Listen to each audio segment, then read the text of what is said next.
Yo, yo, yo, what up, y'all? Tight shirt, Terry Warfield, back in the wilderness again. It's a beautiful day outside. Hey, hope you're having a great day so far. Remember to be thankful for your life today because a lot of people didn't get that luxury, and we got to stop taking so many things for granted. On with the meat potatoes. Hey, we got to wrap up the saga, yo. Canon EOS R6 versus Sony A7IV. Now, if y'all missed my last couple videos, I've basically been preparing the two cameras. Reasons why you should buy the R6, reasons why you should buy the Sony A7IV. And today I'm gonna give you like my ultimate thoughts and let you know which one I think you should spend your hard-earned $2,500 on because neither one of these cameras are cheap. Now, disclaimer, I did not script this, so apologize if I mess up. Also, this is not about to be a super techie comparison and all that stuff. I'm talking real world, real talk. And yeah, so let's go ahead and get into this. Let's get it. Getting a little sweaty out here. But anyways, let's talk about the R6 first. Now, I think we got to be fair with this. The A7IV has had a little bit of time to develop over the R6. However, Canon has not come out with another 2500-ish full-frame camera, so this is the one we got to talk about. Also, I think it's fair to say that Canon has corrected a lot of the major glaring issues with the R6 in its other cameras. So cameras like the R7, cameras like the R10, cameras like the R5, R5C, Canon has made a lot of progress, but again, we are talking about the R6. Now, I've been using this for a few weeks, like I said. Big shout out to Canon for sending this over. And I think there's a lot of things to really like about this camera. I'm not about to read through the whole friggin' spec sheet. We'll be out here for 45 minutes, but there's some things that I really enjoyed when using this camera. Okay, let's start with that. So first of all, I want to talk about the sensor inside. 20.2 megapixels. I have found that this thing produces some really pleasing images and video. Honestly, you know, they're pretty much neck and neck in my opinion with image quality. A7IV is absolutely a little bit sharper when it comes to photos because the megapixel count is higher, but you know, I've never looked at any photos or videos out of this like, oh my God, that's not anything short of amazing. It produces outstanding photos and videos in low light too. And you know, that's really all it is to say about that. 20 megapixels can be a deal breaker for some people. Honestly, you know, coming from a higher megapixel Sony camera like the A7IV, it is a difference, you know what I'm saying? Like you definitely got to be more mindful about your cropping and your composition, set that backwards, but you get what I'm trying to say. All in all, 20 megapixels, the sensor in here is really good. Now, it also does 4K 24, 4K 30, 4K 60 with minimal crop. So 1.1 times crop in 4K 60. It also does 10-bit 422, but only in some modes, not available in all codecs or options, and also the bit rates on here aren't as high as the A7IV. But again, you know, in real world practical use scenario, this thing can output some outstanding, beautiful, lovely photos. Plus you got Canon color science all wrapped up in that. The other thing I really like about the R6 is 20 FPS burst when it comes to photos. And this specifically appeals to you people that do like wildlife, sports photography, all that type of stuff. So couple 20 FPS, it's only 12 in mechanical, which you gotta satisfy a few things before you can get 12 in mechanical. But 20 FPS is game changing when you couple that with class leading autofocus. The autofocus out of the R6 is probably one of the best autofocus systems I've used, and I've used a lot of cameras. It tracks birds, peoples, animals, it'll track the sun, like it'll track pretty much everything, and it's super sticky. And I use this for sports, you know, I shoot a lot of like my kids' sports and stuff like that. And I do find that the results are better out of the R6, but not by a whole lot.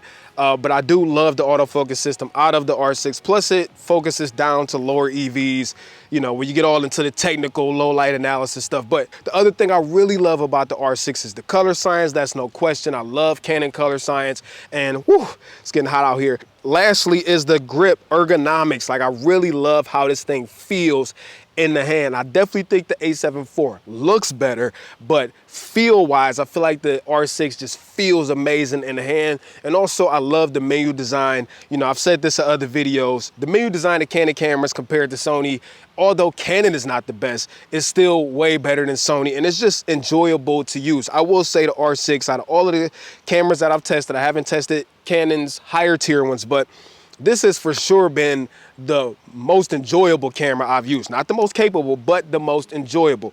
A few other things, it's got micro HDMI, which I'm not a big fan of. It does have USB-C, 5 gigabits per second, dual card slots on here that you can see, dual UHS 2 card slots, I should say. And then lastly, if I didn't say this already, I much prefer the viewfinder on the R6 over the A7IV, but also there's some stuff that I just don't like about the R6, and I'm just gonna throw this out there. Number one, the 30 minute record limit is a big deal. If you're photography based, I get it, it's probably not a big deal for you, but if you create any type of video, it is a big deal, especially if you use it for like YouTube and stuff like that. And I know they've removed it on other cameras, but 30 minutes is just not good, all right? The other thing that's been a huge problem for me, overheat. Now, I'm not saying that the A7IV does not overheat, because it does, but in a short amount of time that I've used the R6, it has overheated more times on me than the A7IV has the entire time I've owned it, and I've owned that camera since it came out. So there's that. The next thing that really makes it difficult for me to use the R6 is the fact that you can't customize C1, C2, and C3 as custom mode sets for video. Now, yeah, I mean, I understand the A7IV has the switch, which we're gonna talk about that, but I wouldn't feel so strongly about this if I were able to assign, you know, my 24, 30, whatever FPS to one of those dials. I just really don't like that. I don't like how I have to pick certain log profiles to get access to 10-bit and all that stuff. And then lastly, I said this in other videos, although I love RF lenses, the problem is they are expensive. And even with the cheaper options coming, Sony just has so many more lenses to choose from, and I'll touch back on that in a second. But to Canon's benefit, RF glass is fantastic, especially like L series RF glass. Like, this stuff is next level, some of the best glass that I've ever used. I forgot to say this real quick. The R6 absolutely has a quieter shutter, so I know that's not a big deal to y'all. I find the stabilization better out of the R6, except for when it comes to vlogging, because there is some wobble when it comes to vlogging, which you don't see that much on the A7IV. And also, one thing I really do like about the R6, and I'm kind of jumping around here, but I don't script video. So listen, you could turn off noise reduction in video on the R6. On the A7IV, you cannot do that. For video shooters, that is a big deal. So all in all, like, again, if you can't get good results out of the R6, you just plain suck. However, I do think the A7IV has some major, and I mean major, benefits you need to consider, and then I'll give you my verdict. I'm gonna need y'all to tell me if something jump up out of this river, but you had all this stuff, Terry, to say about the R6. What you got to say about the A7IV? All right, here we go. Listen, I think the A7IV is literally packed to the brim with features. So let's talk about that first. Things I love about the A7IV. First of all, 33 megapixels is huge. Yeah, 20 megapixels is enough for most people, but for me, I much prefer to have more megapixels if I can.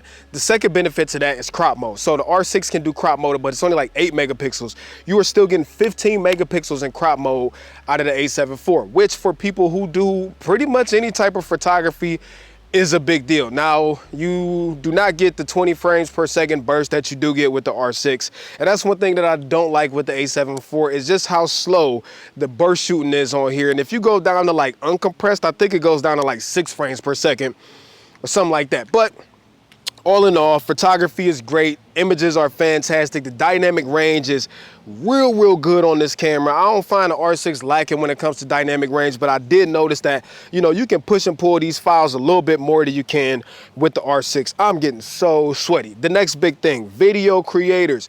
You could do 4K 24, 4K 30, 4K 60, 1080p 120 frames a second with full autofocus, no limitations, no record limits, anything like that. And did you just hear what I said? There's no record limits on the A7IV. So for video creators, that is huge. There's no 30-minute record limit. But to add on to that, right, you got all your picture profiles, you got your cine profiles, you got your HLGs, you got your log profiles, you got S-Cinetone. And the crazy thing is all of those are available in every single codec option, container option, bitrate option, which is crazy because on the R6 it's not. Not only that, but you do get higher bit rates and stuff out of the A7IV. The one big disadvantage to the A7IV when it comes to video is 4K 60 crop. It is a 1.5 times crop, which can be a deal breaker for some people. It hasn't been a huge deal for me.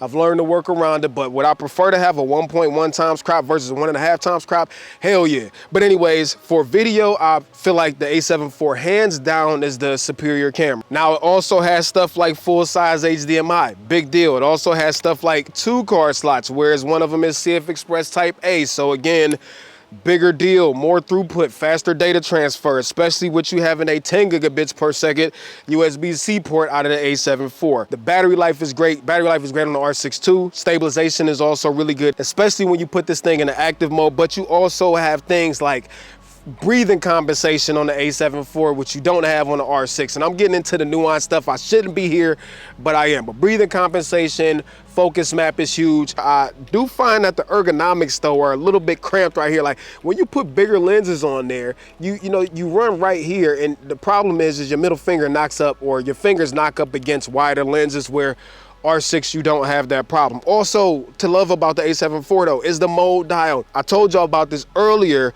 where the R6 doesn't have stuff like this. There's a switch on the A7 IV that you can literally cycle from photo to video to slow and quick, but on top of that you still get all your customization options on the mode selector dial. So you still get your, you know, custom 1, custom 2, custom 3, which you can set those to video, which you can't do on the R6. So for hybrid shooters, this switch on the front is literally freaking game changer. Also, you do have the multi-interface shoot on top that you can use for digital microphones for Sony, and I think you can go up to like 4 channels at 24 bit, which is wild. And then lastly, with the A7 IV, and again, I'm probably missing some stuff, but the fact that you can live stream right from the camera, you don't need no additional software, unlike the Canon where you need to download the Canon software.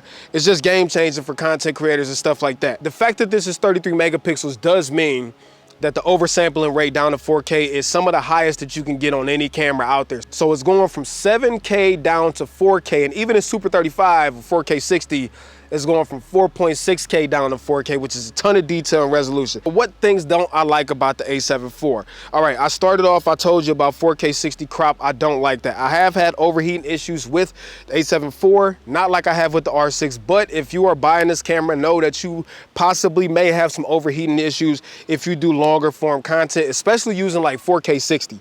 That's when I typically see it the most, is with 4K 60. I don't really like the ergonomics. I said that before. Ergonomics are so much better on the R6. And aside from that, aside from the menu design, which I know is not going to change, the rear screen, which I'm not a big fan of, it is really, really hard to dislike the A7 IV. I know the colors out the camera are not as good as the R6 or any Canon camera for that general, but they've come so far with the color science on Sony's newer cameras that it's not that hard to match them. It's not that hard to get like for like look at photos. I just find on the A7 IV, you need to massage it a little bit more. So Terry, it sounds like you have a clear winner, and I do. So let's just get on with it. All right, y'all, well, it's about that time to pick a winner, right? Terry, which camera should I buy for my $2,500? Should I buy the R6 or should I buy the A7 IV?